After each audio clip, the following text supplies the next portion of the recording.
যে এত সুন্দর হবে সেটা আমি পুরুলিয়া না গেলে হয়তো জানতেই পারতাম না।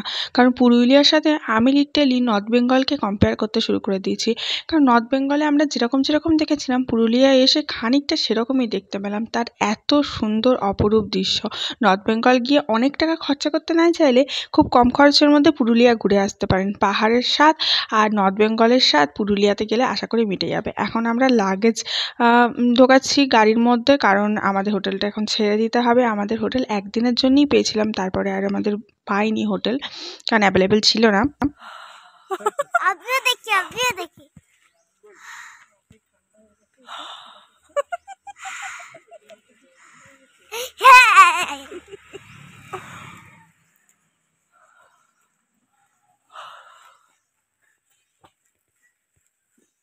পুরুলিয়ার মতো সমতল জায়গাতেও এত ঠান্ডা যে মুখ দিয়ে লিটারালি সাদা ধোঁয়া বেরোচ্ছে, আর চারিদিকটা কুয়াশায় একদম আচ্ছন্ন।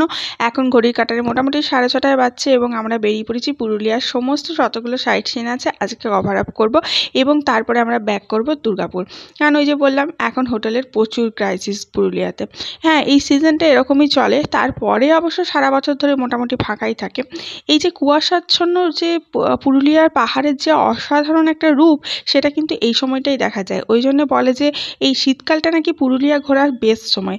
অবশ্য বর্ষাকালেও নাকি তার একটা আলাদাই মাধুর্য দেখা যায়।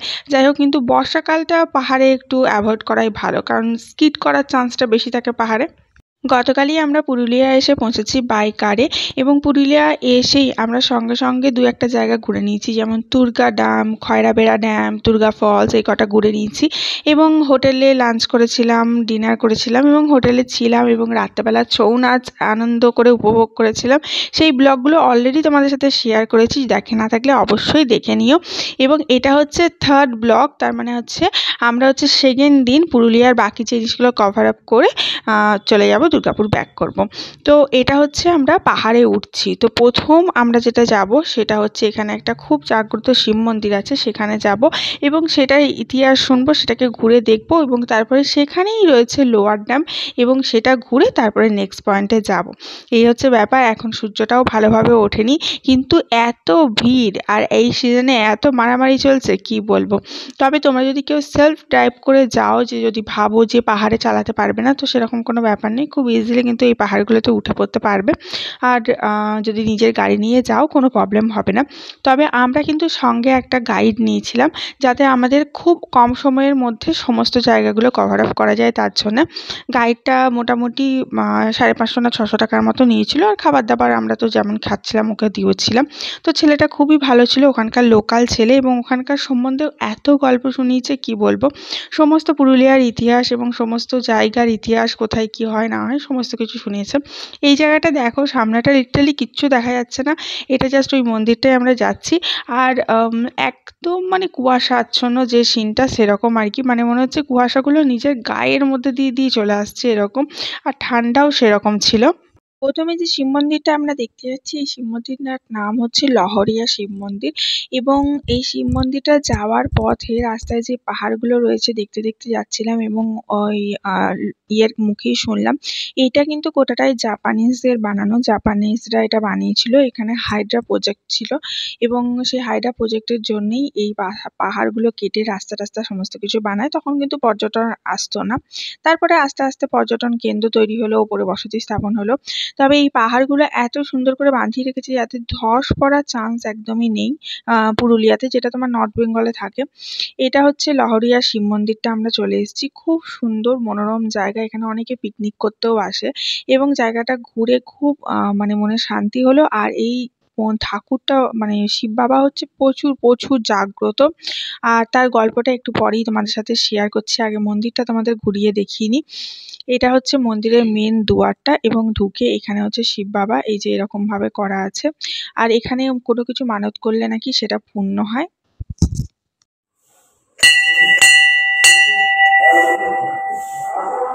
আমরা অনেক সকালেই গেছিলাম, তার জন্য তখন পুজো টুজো শুরু হয়নি। মন্দিরটা ভালোভাবে ঘুরে দেখলে পেছনে এরকম দুর্গা ঠাকুর, গণেশ ঠাকুরের এরকম মূর্তি করা আছে, কালী ঠাকুরের দেখতে পাবে। যে লোহিয়া রয়েছে, লোহিয়ার সামনে রয়েছে বাড়িরিয়া গ্রাম। তো ওই বাড়িরিয়া গ্রামে আপনারা একজন জমিদার থাকতেন আর কি, ওনাদের পশুপালন এইসব করতেন। তো ওনাদের রাখাল মানে ওগুলোতে দেখা ফাল করতো আর কি। তার জন্য এটা পুরো দ্বীপে আগে জলবেষ্টিত ছিল। আচ্ছা। সেই জলবেষ্টিত দ্বীপের মধ্যে একটি গাই প্রতিদিন এখানে আসতো ওই দ্বীপের মধ্যে আসার পরে আপনার এই ইয়েতে জঙ্গলের মধ্যে দ্বীপটাতে থাকতো আর সন্ধেবেলে বেরিয়ে যেত। তখন জমিদার জিজ্ঞাসা করলো যে গাড়িটা দুধ দিচ্ছে না কেন, তখন রাখাল বললো যে প্রতিদিন জঙ্গলের মধ্যে যাচ্ছে আর সন্ধ্যেতে ফিরছে।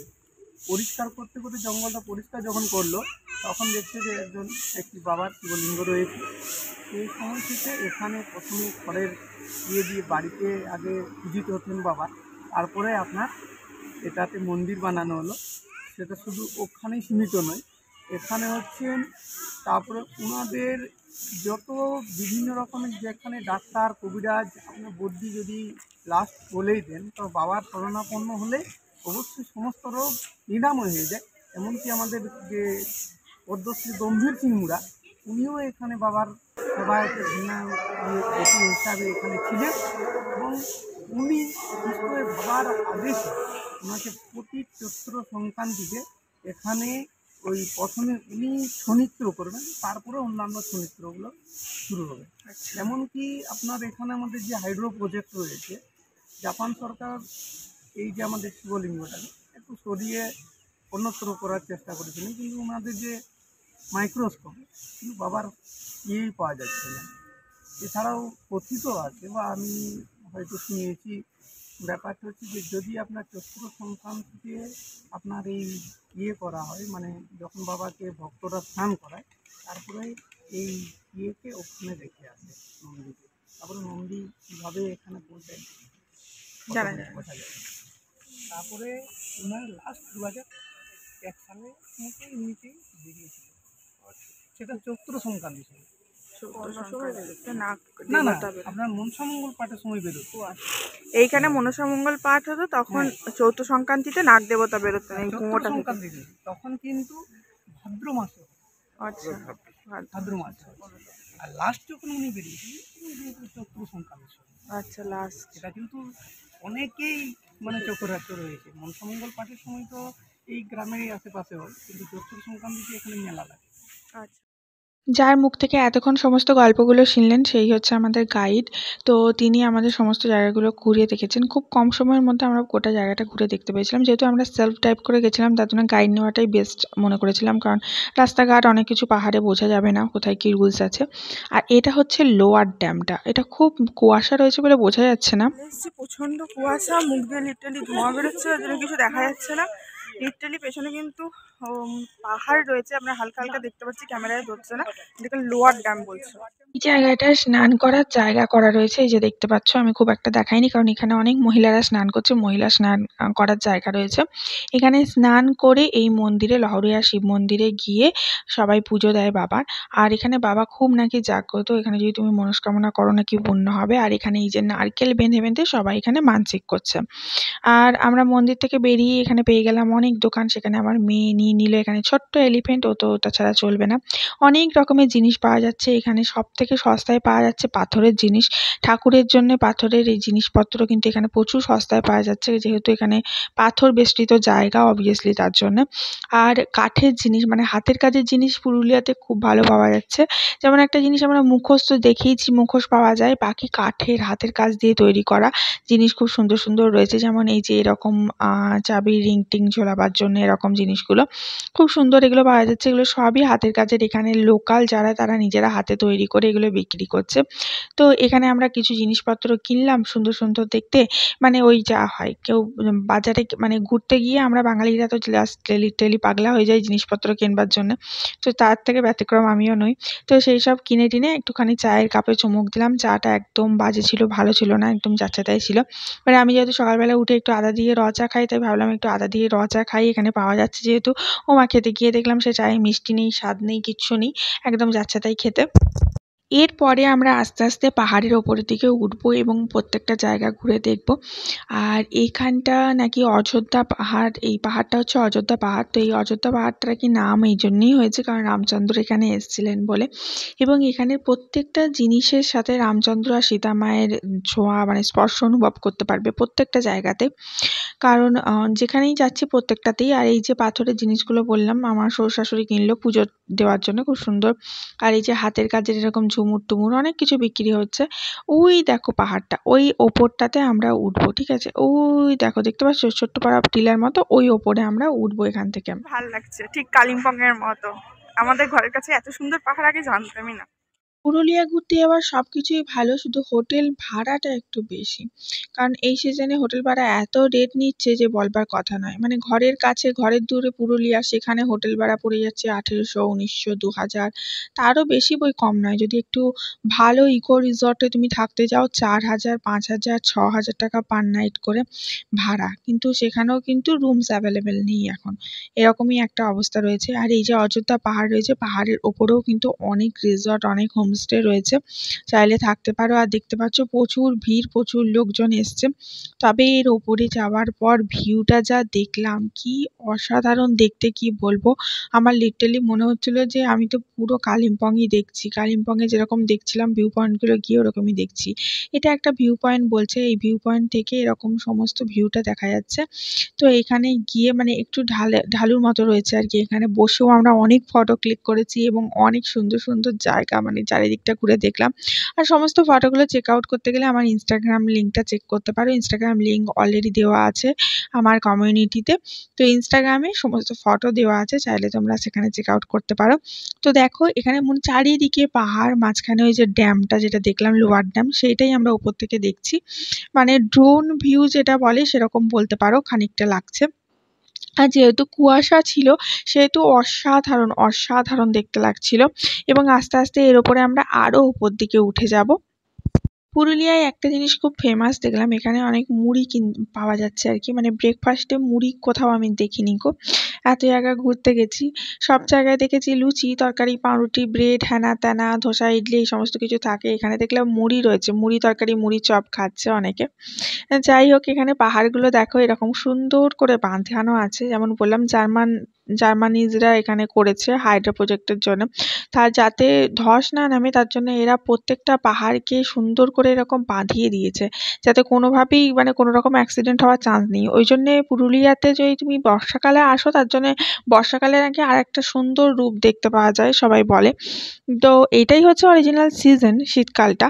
কিন্তু বর্ষাকালেও নাকি সুন্দর দেখতে পাওয়া যায় ভিউ, সবাই বলে। তো যাই হোক, মানে রাস্তাগুলো কিন্তু খুব একটা যে ভয়ঙ্কর সেরকম কিন্তু নয়। তো যাই হোক, কথা বলতে বলতে এখন আমরা চলে এসেছি আপার ড্যামে। এটা হচ্ছে আপার ড্যাম। এখানটা তো পুরো কালিম্পং নর্থ বেঙ্গলের মতো লাগছে।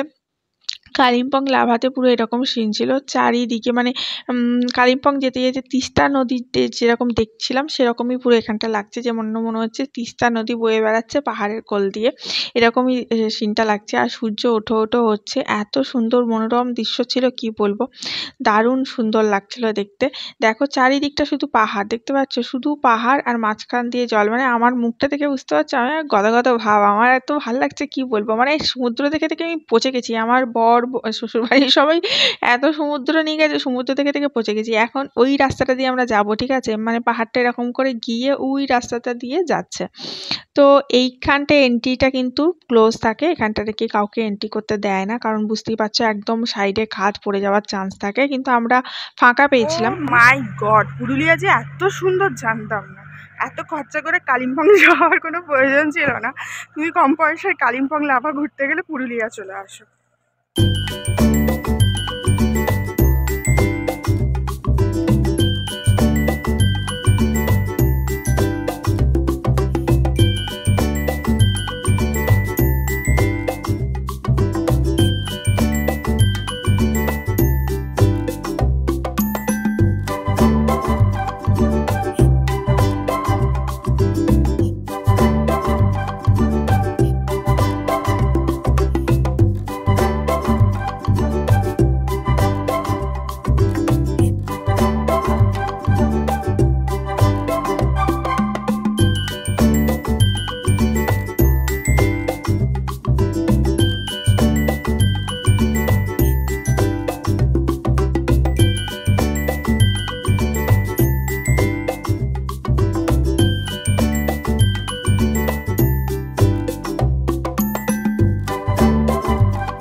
পুরুলিয়া এমন একটা জায়গা যেখানে তুমি পাহাড় দেখতে পাবে, সৌন্দর্য দেখতে পাবে, তার সাথে ঝর্ণাও দেখতে পারবে। অযোধ্যা পাহাড়ের ঝর্ণাও রয়েছে, সেটাও আমি তোমাদের দেখাবো, খুব সুন্দর।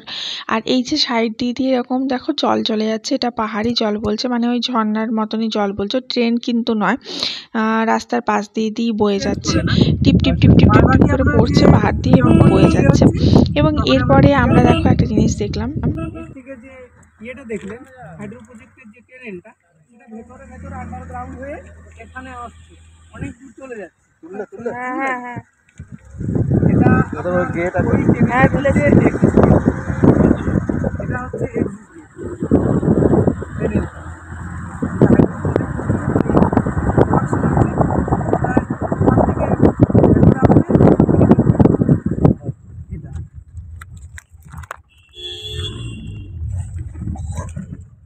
তবে এখানকার পাহাড়গুলোতে উঠে তুমি বুঝতে পারবে না যে পাহাড়ের ওপরে রয়েছে। দেখো রাস্তা দিয়ে গাড়ি চলছে, কিন্তু তুমি কি বুঝতে পারছো যে পাহাড়ের ওপরে রয়েছে? দেখে মনে হবে যেন সমতলেই রয়েছে। এমনকি আমরা যখন হিলটপেও পৌঁছালাম তখনও দেখে মনে হচ্ছিল যেন সমতলেই রয়েছি। যাই হোক, কথা বলতে বলতে এখানে আর একটা ড্যামে চলে এসেছি, এটা নামটা আমার মনে পড়ছে না। খুব সুন্দর, এটাও সিনারি ছিল, যেন মনে হচ্ছিল জলের ওপর ছোট ছোট আইল্যান্ড ভেসে রয়েছে এরকম। আর চারিদিকে কুয়াশায় ভর্তি ছিল বলে একটা অসাধারণ লুক দেখা যাচ্ছিল। এখানেও আমরা খানিকক্ষণ দাঁড়ালাম, ফটো তুললাম, ভিডিও করলাম, খুব সুন্দর আর কি। চারিদিকে দুদিকেই জল ছিল আর চারিদিকটা পাহাড় দেখতে পাচ্ছ, দূর দূরে পাহাড় আর ছোট ছোট পাহাড়ের মতো ভেসে রয়েছে মাঝখানে, যেন মনে হচ্ছে ছোট ছোট আইল্যান্ড ভেসে রয়েছে এরকম মনে হচ্ছে। দেখো দূরে জলের মধ্যে মনে হচ্ছে ছোট্ট এক টুকরো আইল্যান্ড ভেসে আছে, আবার বড়টা মনে হচ্ছে একটা বড় এক টুকরো আইল্যান্ড ভেসে আছে এরকম মনে হচ্ছে। বেশ সুন্দর লাগছিল এই জায়গাগুলো দেখে, মানে উপভোগ করতেও বেশ সুন্দর লাগছিল। আর এই জায়গাগুলো বাঁধানো ছিল খুব সুন্দর, মানে ওপর থেকে নিচেটা যদি দেখো পাথর দিয়ে দিয়ে খুব সুন্দর এরকম বাঁধিয়ে রেখেছে। দেখো পুরোটা পাথর দিয়ে দিয়ে খুব সুন্দর বাঁধিয়ে রেখেছে, আর চারিদিকে দেখো শুধু পাহাড় পাহাড় পাহাড় দেখা যাচ্ছে। এত ভাল লাগছিল, এত সুন্দর লাগছিল কি বলবো। আর যত ফটোস তুলেছি ফটোগুলো এত ভালো এসছে না, দুর্ধর্ষ। যাই হোক, এরপরে আমরা নেক্সট ডেস্টিনেশনে চলে গেলাম। তো তোমাদের সাথে আজকে এই কটাই শেয়ার করলাম। নেক্সট দিন আরও বাকি জিনিসগুলো শেয়ার করব, যেমন ওয়াটারফল শেয়ার করব, তারপরে সীতাকুণ্ড যেখানে উষ্ণ প্রসবন আছে, এরকম বিভিন্ন জায়গা যেগুলো গেছিলাম সেগুলো শেয়ার করব। একটা ভিডিও শেয়ার করলে অনেকটা বড় হয়ে যাবে, তো তোমাদের যদি এই ট্যুরের ভিডিওগুলো ভালো লেগে থাকে তাহলে অবশ্যই একটা লাইক দিয়ে শেয়ার করে দিও, বন্ধুবান্ধবকে দেখার সুযোগ করে দাও, ফ্যামিলি মেম্বারকে দেখার সুযোগ করে দাও, এবং চ্যানেলটা সাবস্ক্রাইব করে না থাকলে অবশ্যই সাবস্ক্রাইব করে পাশে থাকো, কারণ আরও ভালো ভালো ভিডিও আসতে চলেছে। সবগুলো দেখতে গেলে তো সাবস্ক্রাইব করতে হবে। তবে একটা বেসিক পার্থক্য পুরুলিয়াতে আমি যেটা দেখলাম সেটা হচ্ছে, পুরুলিয়ায় যে গাছগুলো দেখা যাচ্ছে শাল, সেগুন, মহুয়ার বৃক্ষ দেখা যাচ্ছে। আর আমরা নর্থ বেঙ্গল যখন গেছিলাম বড় বড় পাইন বৃক্ষ দেখতে পেয়েছিলাম। আর ওখানকার রাস্তাগুলো খুব খাড়াই ছিল, একটু ভয়ও লাগছিল, কিন্তু এখানকার রাস্তাগুলো দেখে মনে হবে যেন সমতল। আর পুরুলিয়াতে প্রচুর প্রচুর সিনেমা সিরিয়ালের শুটিং হয়। এখানে রিসেন্ট রামপ্রসাদের যে নতুন সিরিয়ালটা চলছে রামপ্রসাদ বলে, সেইটাও কিন্তু এখানে শুটিং হয়েছে। সেই মার্বেল লেকটাও আমি তোমাদের পরের ভিডিওতে ঘুরিয়ে দেখাবো যে কোথায় শুটিং হয়েছে, কীরকম শুটিং হয়েছে। এবং চাঁদের পাহাড় থেকে, অ্যামাজন থেকে যতগুলো বাংলা বই বেরিয়েছে দেবে, সেগুলো মানে যেগুলো কাল্পনিক বই, সেগুলো সমস্ত কিন্তু পুরুলিয়াতে শুটিং হয়েছে। সেই জায়গাগুলো পরের ভিডিওতে থাকছে, তাহলে অবশ্যই এখনই সাবস্ক্রাইব করে রাখো পরের ভিডিওগুলো দেখবার জন্য, ঠিক আছে? তো আজকে আসি, সবাই ভালো থেকো, সুস্থ থেকো, অনেক হ্যাপি থেকো, এবং সাবস্ক্রাইব করে পাশে থেকো, আর ভিডিওটা অবশ্যই শেয়ার করে দিও। আর এরকম সুন্দর দৃশ্য দেখতে দেখতে দেখতে দেখতে যেতে যেতে এত ভালো লাগছিল কি বলবো, জাস্ট মনটা হারিয়েই যাচ্ছিল এক অজানা দূরে।